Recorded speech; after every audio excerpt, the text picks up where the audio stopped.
gabi mga amigo.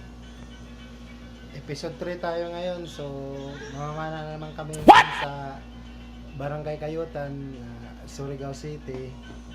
So, tingnan natin amigo kung anong makukuha natin doon. Anong klaseng isda. Sana swertihin tayo. So, ito pala yung gamit kong pana mga amigo. Ito. Gawa ni John Fishing TV, taga Surigao del Sur, sa Tandag. Tapos ito rin yung gamit kong lagayan ng isda. Ito mga amigo. Yan.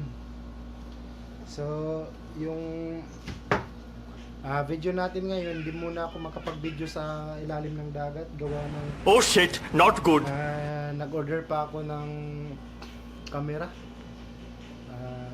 Sa sunod natin ng mga video, sikapin natin makapag-video sa ilalim ng dagat mga amigo. So ngayon, doon na lang muna tayo sa anong makukuha natin pagdating sa bahay. So yun mga amigo, abang-abang na lang. God bless.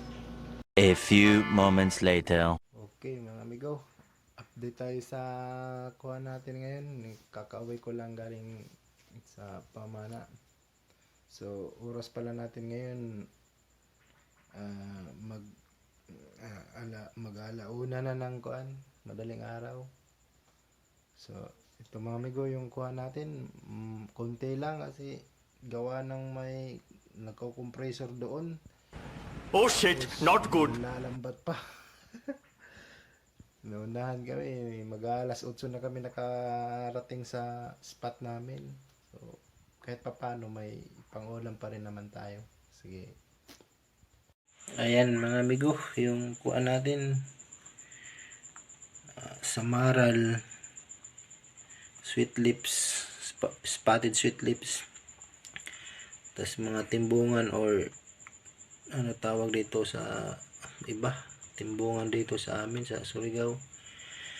Tapos yan, may kuha tayo, tagbago. Tapos ito, hindi ito parrot fish, buntog. Ito buntog tawag sa amin. Hindi totoo yan. Parrot fish, hindi ito bawal. Bola lang yan. Tapos ito yung iba. Ayan. Kunti lang mga amigo. Okay na yan. Solve na yan sa buong araw na pangulam. So, yun lang. Salamat.